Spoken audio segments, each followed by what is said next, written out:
Namaskar.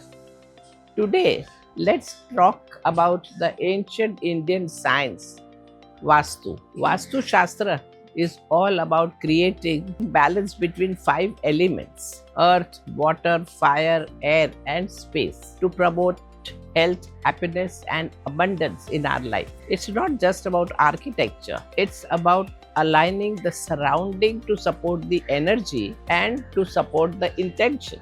And sometimes improving your Vastu can be as simple as removing few things that are silently holding you back. Now, whether you are a staunch believer in Vastu or just curious, one thing for sure, your home affects your mood, your energy, and even the quality of your life. Sometimes making just a few intentional changes in our space can bring about noticeable shift in our well-being. So let's learn about three things you should consider removing from your home if you want to improve your Vastu energy. First, broken or non-functional items. You would be surprised by how many of you hold on to cracked mirrors, broken glasses, chipped mugs, broken clocks, or even old phone chargers that doesn't work anymore. According to Vastu, broken objects represent stagnation, stuck energy, and even emotional baggage. Cracked mirror is not just bad luck, it distorts your energy. Clock,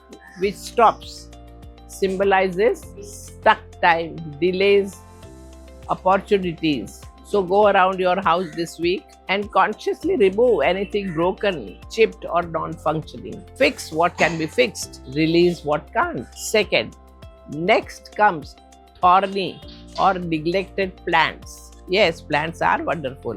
They add light, colors, and a sense of calm to your space. But in Vastu, the type of plants you keep and how you care for them matters deeply. According to Vastu Shastra, plants carry pranic energy, life force, which interacts with your home energy field. Some plants uplift it, while others can create imbalance. So, all plants are not Vastu friendly. Cactus and other thorny plants are believed to bring tension, conflict, and stress, especially in relationship. The idea is that the sharp energy can symbolically pierce harmony. Similarly, if you have wilted, dried, or dying plants around you, they can actually lower the energetic frequency of your space. Replace thorny or unhealthy plants with fresh tulsi plant, money plant, or bamboo.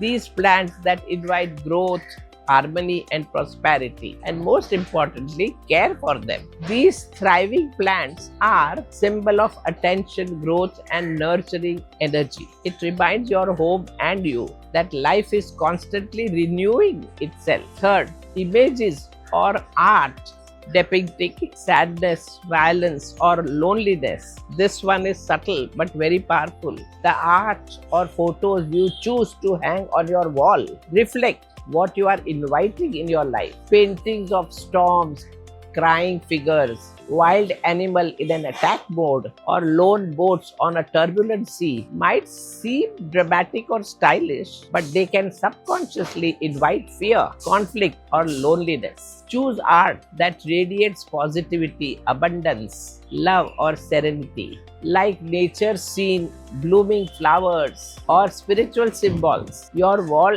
should speak out what you want to feel, not what you want to heal from. Vastu isn't about superstition. At its core, it is about aligning your space with your intention and natural energy. These small changes, removing the broken, the negative, and the chaotic, can open up space for something better to flow in. Remember, your home is a mirror of your inner world. Clean up your space, and often your mind follows.